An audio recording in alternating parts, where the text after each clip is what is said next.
you probably wonder why do white people pay so much attention to black people if they don't like them?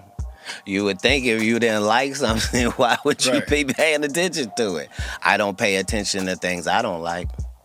The liar knows what lie he told. You see what I'm saying? So even if I made it deceitful and I made you think that the answer's over here, but the answer is really over here, I'm still gonna be looking over here. Me, the one that tricked, because I know this is the right answer. Black people have lost their identity, but our oppressors have not lost our identity. That's just why they chopped those noses off of the pharaoh and the sphinx in Egypt in the first place, is because without this nose, we can tell you this is whoever it is. But with that nigga nose, it can only be niggas. Why would somebody vandalize a whole face and only vandalize one part? Nobody wanted to knock an eye off or take an ear off or no chins missing. Nope, just the nose. Because it's a brand. It's a brand. Welcome to Wake Up Blaq. Educate and enlighten. So I'm asking some of these questions that I'm asking because I'm really trying to figure out, like, how did you develop your psyche? Like, you're a very insightful dude. Right. Just trying to figure out, like where did that start at? Can you pinpoint a specific time and space where you said, yeah, I get it. I see what's going on. Yeah. I probably like 5 years old.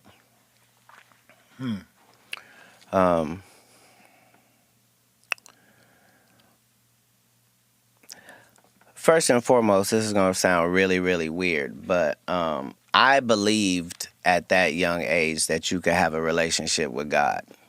And I know that that's kind of old-fashioned now. But when I was young, that's what I believed. And so I developed this relationship where we talk 4 or 5 times a day and we talk about everything. And I'm coming to you when things are well and when it's not well. And if I ask for something, I know when you gave me what I asked for, because it's the only time. So I understood at a young age that I wasn't like everybody else, that I was in a blessed position, and that I had the ability to be able to make things happen if I could find the instructions and follow them. So at 5 years old, that's how I thought. I knew when things were wrong with the Bible. I wasn't worried about authority because God was like the authority. And other than that, I got to tolerate you, but I'm not allowed to bow down. I'm like that as a child. So my parents didn't do anything wrong. They just wanted me to live a life that I wasn't going to live. They wanted me to be this, and I was not free to live a double life. I can't be that and be what I'm trying to be.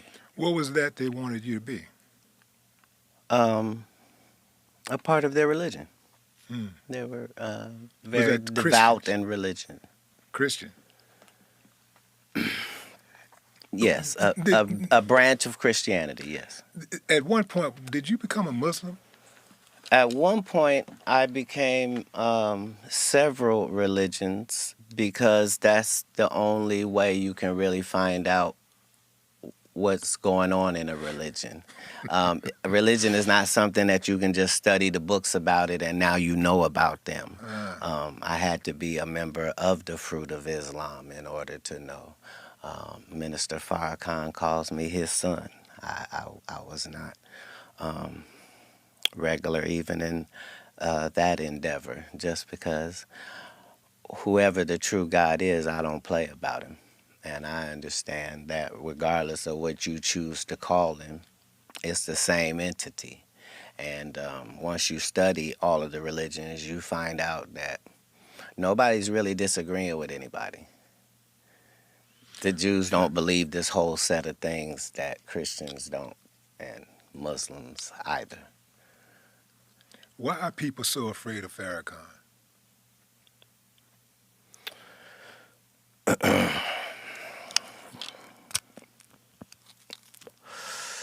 Well, if you had the ability to control the black people on this planet, there isn't anything that you couldn't take, dismantle, destroy, or interrupt if you could mobilize black people. And so part of the ops agenda, a part of their modus operandi, is to find out which one of you niggas is a potential leader. And if you are, then we begin a work of progress on your life, which will make people get off of that. It's a part of it, as much as in any defense, you trying to figure out which way this dude is likely to go so I can rip that ball. It's the same. Yeah. Farrakhan is a polarizing individual. A lot of people Yes. really, I do believe, don't really understand him. I think that there are people who gets the message. This is what frightens them, is because they know, as you alluded to, they know what he's capable of doing. You know, uniting black people and guiding and leading black people in the right way. There's not been a successful one of those yet. So just like if you're a rapper, any rapper can get hit. Yeah, we don't have we can go through 300 years of history and look for all the black people that fit the description you just said. They never make it. Yeah, which is why I believe that they should stop trying to make it. I really do believe that, it's each one reach one, teach one, but the leadership is in yourself. Like all of us are capable, well, not all of us, but many of us are capable of being a leader. Like instead of sitting around just waiting on one person to be that leader, how about? Well said. Well Yeah. said. But in real time,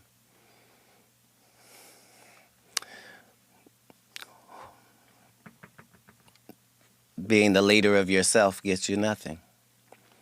The people demand to be led regardless.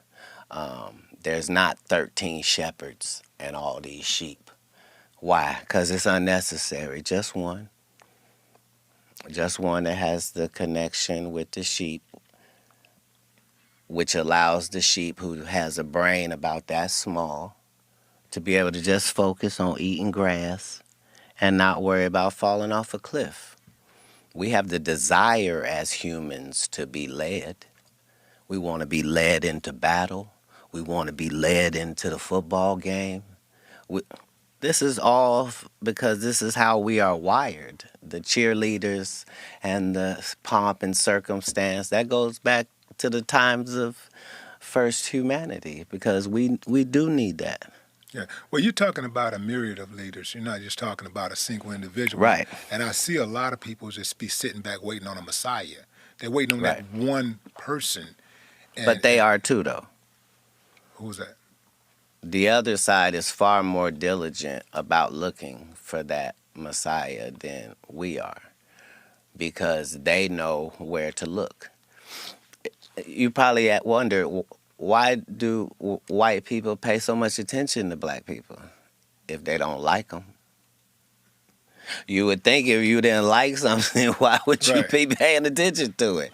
I don't pay attention to things I don't like. What's the answer? The answer is the liar knows what lie he told. You see what I'm saying? So even if I made it deceitful and I made you think that the answer is over here, but the answer is really over here, I'm still going to be looking over here. Me, the one that tricked, because I know this is the right answer. Black people have lost their identity, but our oppressors have not lost our identity. That's just why they chopped those noses off of the pharaoh and the sphinx in Egypt in the first place, is because without this nose, we can tell you this is whoever it is. But with that nigga nose, It can only be niggas. Why would somebody vandalize a whole face and only vandalize one part? Nobody wanted to knock an eye off or take an ear off or no chins missing. Nope, just the nose. Because it's a brand. It's a brand. All right, go ahead. You have an uncanny way of thinking outside of the box, and you are very good at breaking things down like you just did.